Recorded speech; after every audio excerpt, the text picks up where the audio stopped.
పెద్దమ్మ గారు ఏంటండి అబ్బా పాదయాత్ర చేస్తున్నారు? మా అత్తలు వేసుకున్నా పోని పై చోటు పట్టుకుంది కాబట్టి. పైత్యానికి పేరేమైనా ఉందా? అబ్బా ఉంది అనుమానం అని. టైగర్ మీద నీకెందుకురా అంత ఆనందం? ఎండ కాలమని కూడా చూడకుండా గుండు సూది కావాలన్నా కాలి నడకని చెప్తున్నాడు ఆ బండ మనిషి. కచ్చ తీర్చుకున్నామంటే కండలు జరిపోవు, కౌంటర్లు వేద్దామంటే డైలాగులు తిరగావు. ఎదిరించలేక ఆయన ఎవరైనా ఏడిపిస్తే బాగుండని ఎదురు చూస్తున్నా. అంతేగా. ఎక్కువ ఎక్స్పెక్ట్ చేయకు, అక్కకంత లేదు. ముందే మందలా ఇంతమంది ఉన్నా ఎందుకు పనికిరానప్పుడు ఒంటరిగా యుద్ధం చేసేది వీర మహిళ. ఓసారి అద్దంలో మొహం చూసుకో, వీరత్వానికి వడదెబ్బ కొట్టినట్టున్నావు. డైలాగ్స్ ఏముందిలే, బేస్ వాయిస్ తో బ్రహ్మాండంగా చెప్పచ్చు. పర్ఫార్మెన్స్ లో దొరికిపోతానే దొల్లించి కొడతాడు. ఇంతకీ ఏమైంది? దీని హస్బెండ్ ఇంకో అమ్మాయికి బెండ్ అయిపోయాడని తెగ బెంగపడుతోంది. No chance. అందాల పోటీలో గెలిచిన అమ్మాయి కావాలా, పక్కనే పడి ఉన్న రూపాయి కావాలా అంటే రూపాయిని కళ్ళు కత్తుకొని ఆ అమ్మాయిని కాలుతో తన్నుకుంటూ పోయే కక్కుర్తి మహారాజు మా అయ్యగారు. అది నీ ఫీలింగ్, భార్యలకుండే బెంగలు వేరు. బెంగ పెట్టుకుంటే కుంగిపోవడం తప్ప సంగతి ఏంటో తెలీదే. సంగతి ఏంటో తెలుసుకుందామంటే ఆ సచ్చినోడు సహకరిస్తున్నాడా? నవరసాల్లో అతి పవర్ఫుల్ రసం కరుణ రసం, అది ఉపయోగించు పని అవుద్ది. అమ్మగారు టమాటో రసం చేయడమే రాదు, ఇంకా కరోనా రసం ఏం చేస్తారంటే? చేస్తా. కరుణ రసంతో మీ బావకి కన్నీళ్లు తెప్పిస్తా, లోపలున్న రహస్యాన్ని బయటికి రప్పిస్తా. మిషన్ ఇంపాసిబుల్ అక్కడ.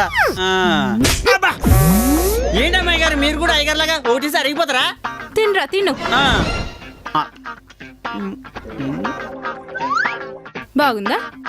ఏదో స్మెల్ వస్తుంది అమ్మగారు. అది బాధలో ఉన్నప్పుడు కూడా నేను బింగో తింటున్నానని చిప్స్ లో చీవలమని జల్లిందిరా ఎదవా.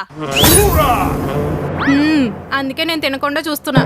చీమల మొదలు చల్లితే బయటికి చల్లాలి కానీ ఇట్లా చూసుకుంటూ కూర్చుంటారేంటండి?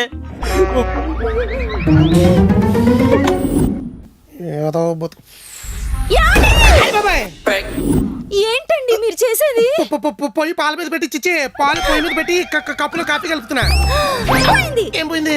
మీతో తాళి కట్టించుకున్న ఈ ఆలి పరువు అంతర్వేది గోదాట్లో కలిసిపోయింది. కట్టుకున్న దాన్ని కాఫీ కూడా కష్టపెట్టకూడదని మీరు కాలు కిచెన్ లో పెట్టినప్పుడే ఈ అర్ధాంగి క్యారెక్టర్ కి అర్థం లేకుండా పోయింది. ఫ్రిడ్జ్ లోంచి పాలు తీసి ఆ గిన్నెని ఇక్కడ దాకా మూసి సుయ్యమనే మంట మీద కాసి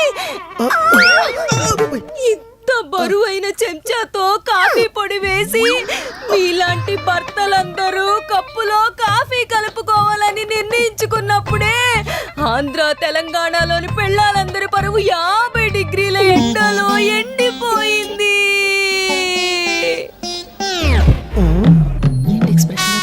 కప్పించుకుని కొప్పు మీద కొట్టానంటే మొహం కప్పలా తయారవుద్ది. నువ్వు పతివ్రతలా యాక్ట్ చేస్తే పడిపోవడానికి మన పెళ్ళివి 10 రోజుల క్రితమే అవ్వలేదు. ఆల్మోస్ట్ 5 ఏళ్ళు అవుతుంది. నీలో ఉన్న అన్ని కోణాలు అచ్చుకుద్దినట్టు తెలుసున్నాడు. కాఫీ అంటే పాలు పంచదారతో కలుపుతారు, నువ్వు పగా ప్రతీకారాలతో కలుపుతావు. అది తాగితే పొద్దు నుంచి సాయంత్రం దాకా మాత్రలు వేసుకుని మూత్రశాలలో గడపాల్సి వస్తుంది. అందుకే నేను కలుపుకుంటున్నా. యాండి భార్య అంటే ఎప్పుడు బ్రహ్మరాక్షసి లాంటిదే కాదండి, అప్పుడప్పుడు అమ్మ రాక్షసి.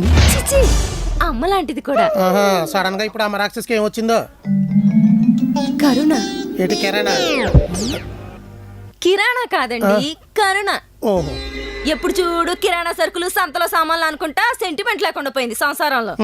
సెంటిమెంట్ మెయింటైన్ చేస్తే మొహానికి సిమెంట్ రాసి ప్లాస్టింగ్ చేసేస్తారు మీ ఆడోడు.